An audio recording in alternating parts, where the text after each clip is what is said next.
Thank you. Ma'am, good morning and welcome. Thank you. My name is Jean McDonald. I live in Warwick. I'm in Senator McKenna's district, and I represent my own views as well as the other two voters at that residence.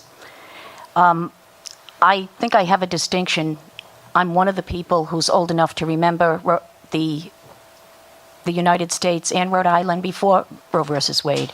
I was 22 when the decision was handed down on January 22nd, 1973. I can tell you that once a price has been put on human life, it's a question of who's doing the markdowns. And if you look at the history of what's going on, you'll see it. I was involved in pro-life activities from 1974 on, sometimes more actively than others. We predicted then that once you accept this, you'll see euthanasia. You'll see the eugenics. You'll see the idea of productivity determining someone's ability, their reason for living. Once you devalue a human life, it's a question of who's doing the markdowns. Look at our society. Look at the lack of respect. Look at the violence. We're paying a price.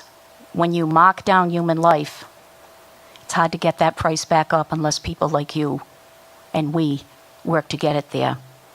These are not the remarks that I intended as I sat and scratched this. I've been here since about 4:30.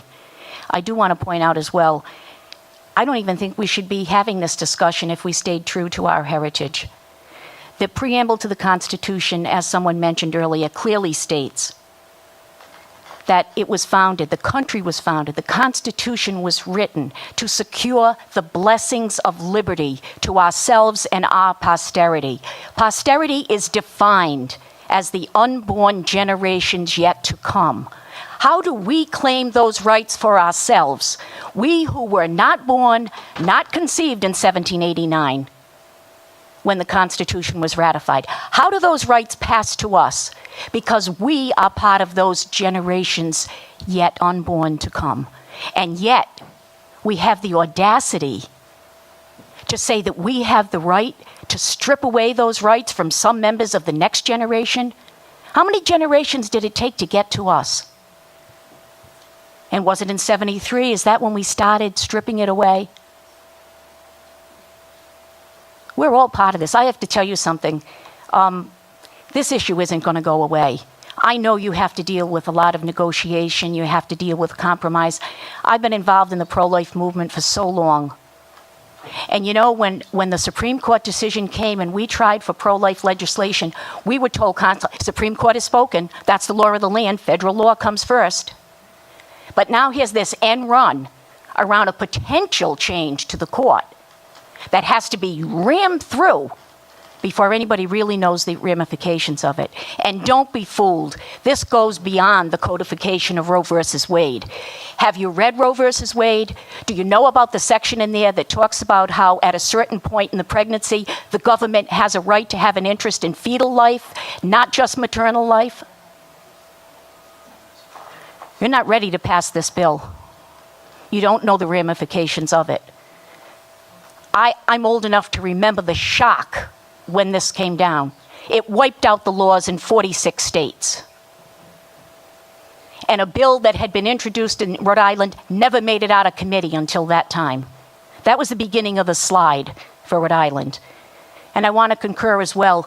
There's a little precedent here for realizing. Somebody mentioned the piping plovers earlier today. I remember the incident last summer. There we were with the parking lot roped off. And it involved state, DEM, and federal, U.S. wildlife, Fish and Wildlife. These agencies went in. They roped off the area. You know why? Because there was a piping plover egg in the parking lot. And they had to make sure that that egg was able to hatch. And then it detailed in the paper how they let it trail to get it to the beach, to its proper place.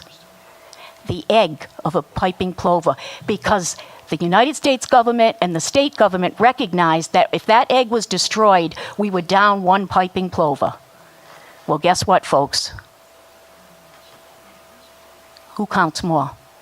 Will the state come to the aid of protecting human beings? Please don't pass this law. Don't send it out of this committee. There is so much uninformed people that don't know. All these years, and people have no clue what an abortion looks like. They have no clue. They're just beginning to get the idea. In a dismemberment abortion, what happens? That baby's large enough that it's not going to fit through that suction tube that's going to do the early ones. And that's horrendous as it is. Every abortion ends a life because life begins at the moment of conception. And I want to raise another point. Roger Williams I don't think Roger Williams was in favor of abortion. I also don't think that his idea of religious liberty or religious choice would make it to the point where I, as a practicing Catholic, I feel as if I am not allowed to practice my religion fully, because if I do an examination of my conscience, it says I should not procure an abortion, I should not perform an abortion, and I should not pay for an abortion. I don't want 1 cent of my tax money going to pay for abortion or abortifacients. That violates my freedom of religion.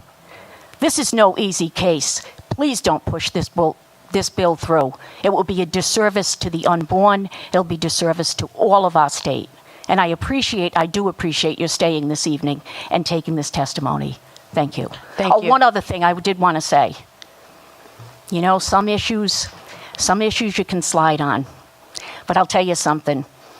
To legislators or members of the public who think that they can say, well, I'm personally opposed to abortion and I probably wouldn't have one, but I don't have the right to interfere with someone else's right. Take another human rights issue. How would you feel if you heard someone say, well, I'm personally opposed to slavery and I personally would probably not own one, but it's none of my business. I can't interfere with anybody else's right to chain one in their yard. It's the same reasoning. When you know something's wrong, it's wrong.